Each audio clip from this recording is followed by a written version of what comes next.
Okay, so last night around 12 a.m., I believe the Kendrick album was released, which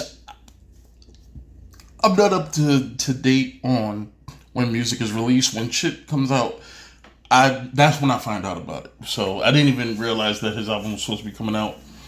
When the Hard Part 5 came out, I thought that we still probably had a couple weeks. Sorry, that's my computer. I thought we had a couple weeks, and then and then some at some point we would get the album. I heard about the name of the album maybe a week or a few days before the Hard Part 5 came out. Um, these are my thoughts on the album. I listened to it, granted, one time, but I do intend today. I just finished it this morning. I do intend today to go back and listen to it again. Um, but these are my initial straight from when I finished the album reaction. All right, and then I might do an update if if my opinions change or anything like that. But I gotta say, out of all the albums that Kendrick Lamar put out, this is by far my favorite album. I mean, there's not one album I can think of. Probably the Fugees. The Fugees, the score. This is probably the only album besides that album that I can probably listen to from beginning to end. Um, the songs aren't super catchy. They don't have a shitload of trap beats on there. It's not. It's not an album that most people are used to. This is like when J. Cole put out his album. What was it called?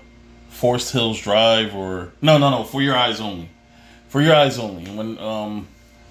When he put out For Your Eyes Only, people hated that fucking album. They thought it was boring. I didn't think that. I mean, I only heard a few songs off of there. I didn't go back. Actually, I want to go back and listen to more J. Cole shit. Because I have a few mainstream and a few not mainstream songs that I like from J. Cole. But I do want to go back and I want to listen to his albums from beginning to end. This album was fucking fantastic. I mean, the messages. See, it's hard for me to watch movies with people anymore. It's hard for me to have conversations with people anymore because everybody. It feels like everybody. I'm not going to overgeneralize and say that it's strictly everybody, but it feels like everyone is that I talk to is superficial. They're surface level thinkers. It's about how you feel about it on the surface. It's not really, sit back and digest what it is that you're listening to. There's a few songs. Oh, sorry. Yeah, they want me to fuck that. I was looking away from my phone and shit popped up. There's a few songs on here, man. Like one song, while I was playing my video game and I was listening to it, actually made me cry. I cried. It was Mother I Sober. It's a weird way to name a song, but I related to that song on a very personal level, very personal, and it actually brought me to tears. There's a few songs on here that describe the state of black relationships, black culture. I know in the Hard Part 5, he was explaining all the things that we covet, all the things that we look at as this is black culture right here, which isn't really much of a culture. Where most cultures out there have religious affiliations, traditions, culture, traditions that tie into who their ancestors were and where they come from and shit like that. We don't really have that. We don't have that. I can say with confidence that most black Americans don't know where their ancestors are from.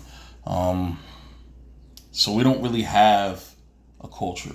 We're building our culture over the last few hundred years, and it's sad, man, because that is black. That. It's the irony of it that black culture we even though we don't have a black culture that we can speak of, that is our black culture. Is the confusion, it's the animosity, the aggression, the repressed, the trauma, the pain. That's our culture, materialism, because these are the things that we gravitate to. I mean, you could throw religion in there, but it's religion in the black community is like bittersweet, because it's like you have some people out there who pushes the word, but they're doing it because they want to help. But you also have others that monetize and benefit from the pain and struggles and the uncertainty that their people have. And that's my biggest issue. Like with the Kevin Samuels thing, right? I didn't have a problem with this dude saying what he said about women. I didn't have a problem with this dude's opinions about anything. Shit he said about men, whatever, right? My problem was, it felt like he saw there was a hole in the market for red pill dudes that was looking for somebody to be a mouthpiece, and he was like, you know what? I'm gonna fill that hole, and he filled it by exploiting the pain and issues of his people.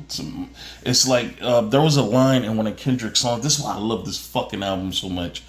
One of the lines in his song was, I don't know the exact line. I gotta go back and find the song that I heard it on. But he said, "Sell tears for profit or sell tears for money." Like basically, I'm selling my pain, I'm selling my past, I'm selling all the shit, my trauma, my issues to make $1, and that's what rappers do. That's what most singers do, not just in the rap community, rock community, jazz community, like R&B community. Like they sell their pain, they sell that piece of them for a profit, and a lot of times that's what our own people do to us. Is they exploit our insecurities, our problems for profit. This album was it was amazing. It had to, all right. So when you listen to a regular song, a regular modern song, a current song, you're used to a certain vibe. Every song that's out has a certain vibe. This album did not have that vibe. I don't listen too much to Kodak Black.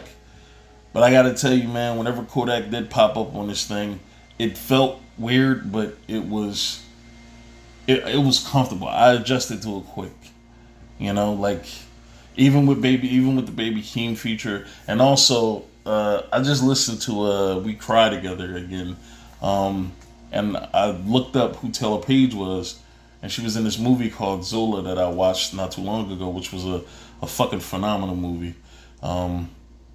I was just flipping channels one day. I just landed on it, got tired of flipping, and I watched it. It was a great movie. So to hear her on one of his songs was pretty fucking jarring. I gotta tell you, like I love this song so much more now, man. But this whole album, man, it was for people that understand what.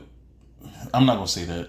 I'm not gonna say that because it's gonna make me feel like I'm dismissing a large portion of people. I'm gonna say for people that live and acknowledge their pain and acknowledge their trauma and acknowledge the issues that they have, their family has, the people that they know and they love and care about has. This was that, this was that. And for people that choose to focus on solely making money, like I watched the reaction, Laid Back FR, which I sometimes watch some of his reactions. I like his reactions. It's whatever. The reaction channel is a reaction channel, but I got to go back and I got to watch the other half. But I think I got up to an hour in his album review, and he hated it. As far as I saw, not hated it. He was confused, and he kept saying, "I don't like the beat. I don't like the it just feels off." And he kept asking, was he tripping? So I put in the comment section because I really felt like he was letting his expectations of what he was expecting from Kendrick cloud the product that was in front of him. He went in expecting, he expected some preachy shit, because a lot of people would consider Kendrick preachy, which I don't. But a lot of people would consider him preachy. He was expecting to have the preachy songs on there, but he was also expecting to have like at least a few mainstream, bangers, or so they say. This album didn't have that, and I'm glad for it. I like it. I'm glad Kendrick stuck with a certain theme. There was a somberness to this album. Like when you listen to it, even the beat sometimes felt confusing. Not confusing in a bad way. Confusing like it felt intentional, like it was trying to throw you off. And I hope that was the way that it was intended, because that's the state of the black community. There's a lot of confusion. There's a lot of uncertainty. Like I keep using those same words because that's just what I see. That's what radiates when you're in that environment, and you're thinking clearly and you're paying attention to what's happening around you. And the only thing that you can, the only way you could describe it is confusing. This album was phenomenal. Actually, let me pause for a second. All right, so I use Amazon Music. It's what I use. So I listened to I think the first 3 last night before I went to sleep because it was late. So I listened to the first 3 last night. I saved those. Well, I saved N95 and Worldwide Steppers. Phenomenal songs. Actually, Die Hard. I did like Die Hard. Again, like I said, I only listened to this once. My initial reactions. Some of these I didn't, if there's any Die Hard that I didn't, because sometimes when I'm listening to these songs, I'll be in another app or I'll be doing something else, and sometimes I'll forget to save them, and then sometimes I'll go back and I'll forget sometimes. Rich Spirit was another dope one. Purple Hearts, We Cry Together.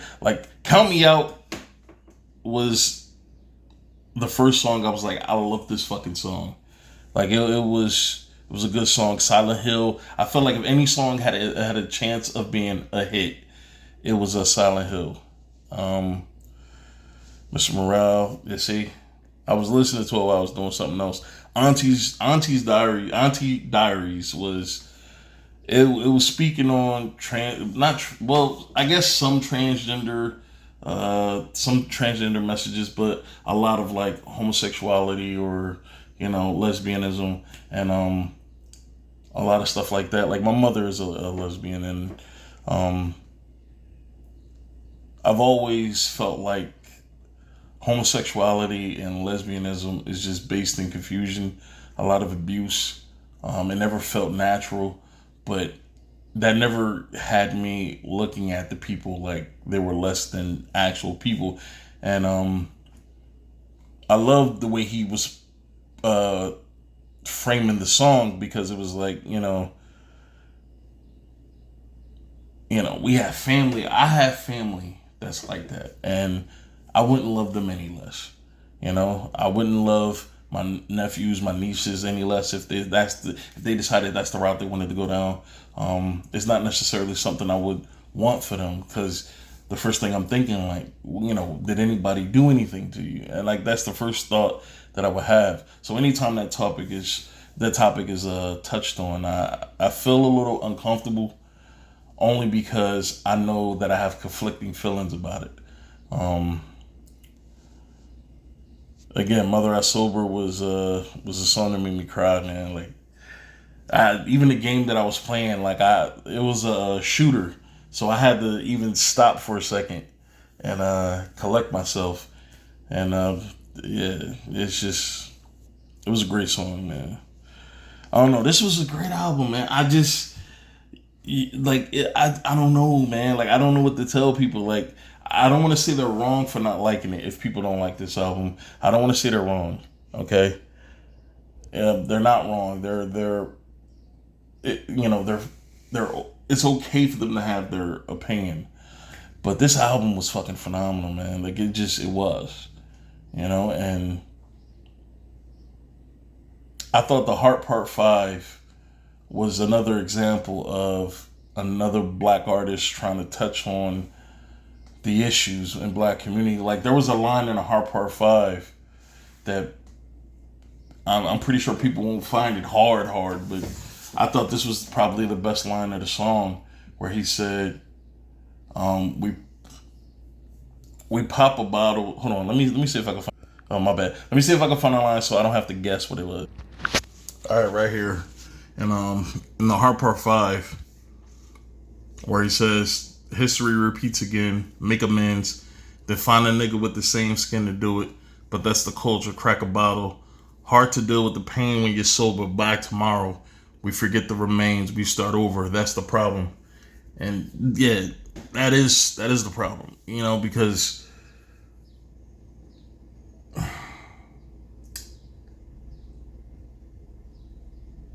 I feel like we do it to ourselves at a certain point. Like, and I'm not trying not to make this too long with this, but at a certain point, we kind of accept our situation. We kind of accept that we're behind enemy lines. It's best to make the best out of a bad situation. I'm not saying being depressed and letting that shit stop you from living a life while you're still living is a good thing. I'm not saying that, but it's like we're so used to pain and trauma and situations that don't make any sense. We're so used to those happening that when they happen, we just shrug it off as, hey, fuck it. It is what it is. It's life in the hood. Right? That's, and I'm not used to that, right? So I used to stay with my sister, right? And this is why I love Kendrick songs, because you don't see too many rappers really diving deep into the psychology of being in a war-torn environment. And I get it. It's not Fallujah. It's not Afghanistan. It's not Iraq. It's not Russia right now, the Ukraine, where, you got military all over the place shooting each other. It's not that. But war torn is war torn, okay?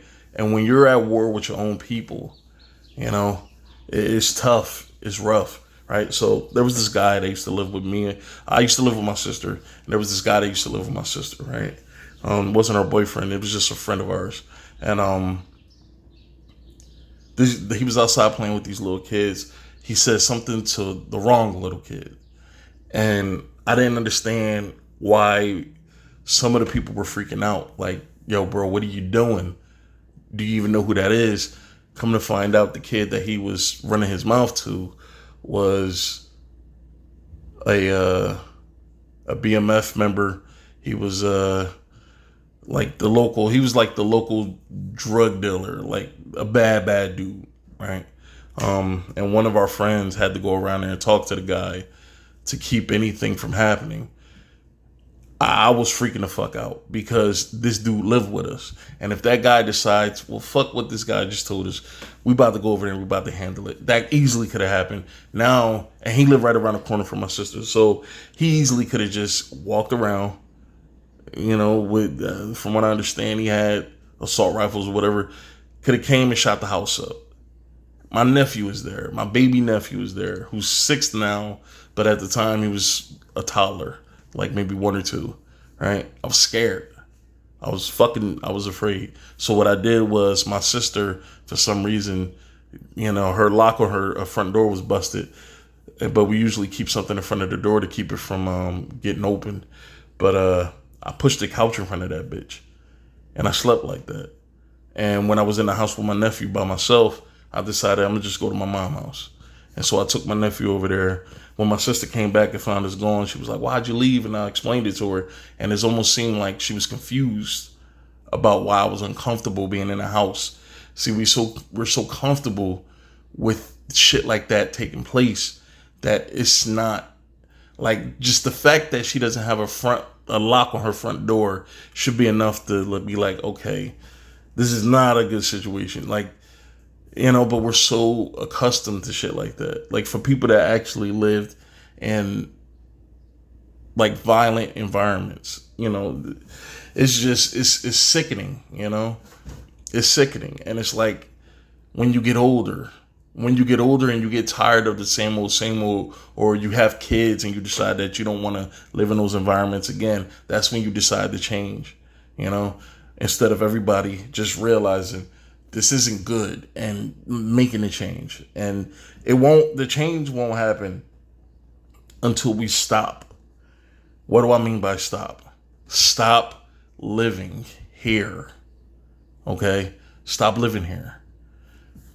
That's been my thing. The only way that we can get out from under this curse that we're under, I feel like the world is owned already. Like, it's going to be hard to live outside of the rule of the people that own this shit. So the only thing that we could do possibly, and I don't mean riot and protest and all that bullshit, get the fuck out.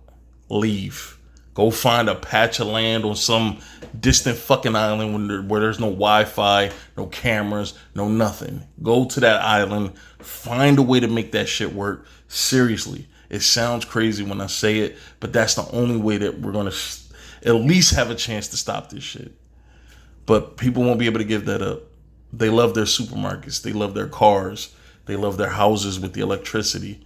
They love their jobs that pay them nothing compared to what the companies make.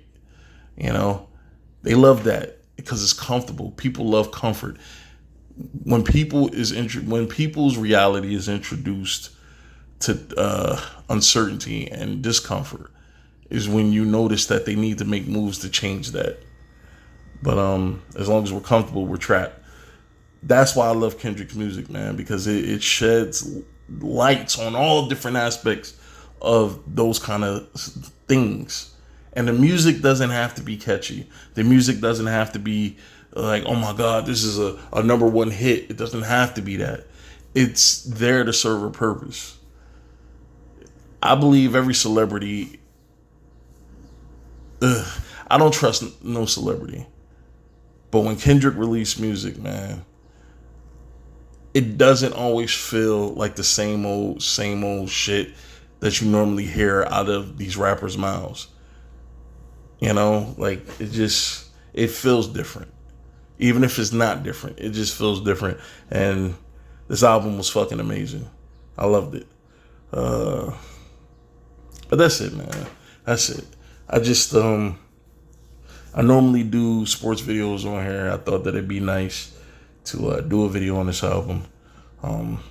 If I have to, and this is just my opinion, if I have to give this album a rating from 1 to 10, I like the aesthetic. I like the atmosphere that Kendrick created with the album. I like the confusion. I like the confusion, the unsettledness. I like how it always felt like I had to be on my toes, because that's what the inner city is like, paying attention, focusing. It's been a while since I listened to an album from beginning to end, so I'm glad that I gave this one a listen. All right.